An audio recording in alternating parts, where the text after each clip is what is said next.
The Tower of Las Infantas by Washington Irving.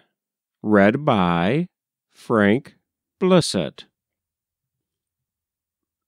In an evening's stroll up a narrow glen, overshadowed by fig trees, pomegranates, and myrtles, which divides the lands of the fortress from those of the Generalife, I was struck with the romantic appearance of a Moorish tower in the outer wall of the Alhambra, rising high above the tree-tops and catching the ruddy rays of the setting sun.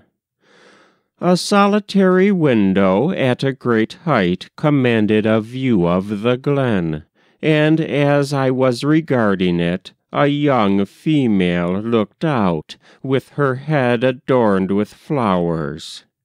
She was evidently superior to the usual class of people inhabiting the old towers of the fortress, and this sudden and picturesque glimpse of her reminded me of the descriptions of captive beauties in fairy tales.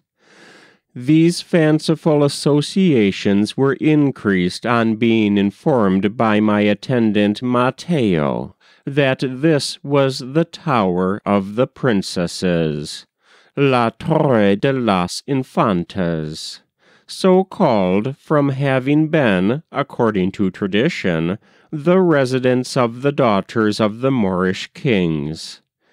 I have since visited the tower.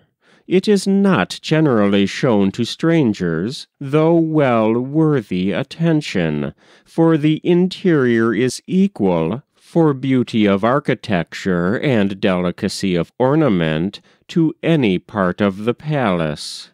The elegance of the central hall, with its marble fountain, its lofty arches, and richly fretted dome, the arabesques and stucco work of the small but well-proportioned chambers, though injured by time and neglect, all accord with the story of its being anciently the abode of royal beauty. The little old fairy queen who lives under the staircase of the Alhambra and frequents the evening tertulias of Dame Antonia tells some fanciful traditions about 3 Moorish princesses who were once shut up in this tower by their father, a tyrant king of Granada, and were only permitted to ride out at night about the hills, when no one was permitted to come in their way under pain of death.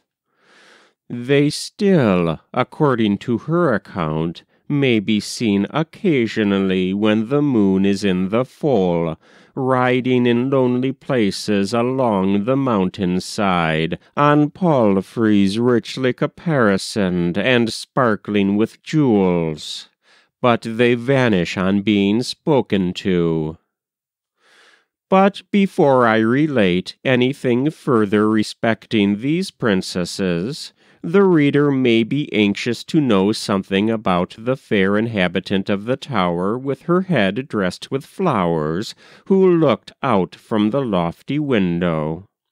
She proved to be the newly married spouse of the worthy adjutant of invalids, who, though well stricken in years, had had the courage to take to his bosom a young and buxom Andalusian damsel.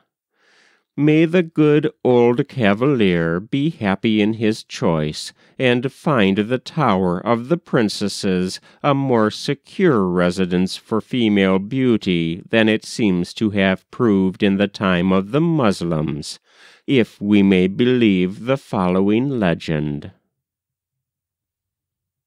That was The Tower of Las Infantas by Washington Irving. Read by Frank Blissett.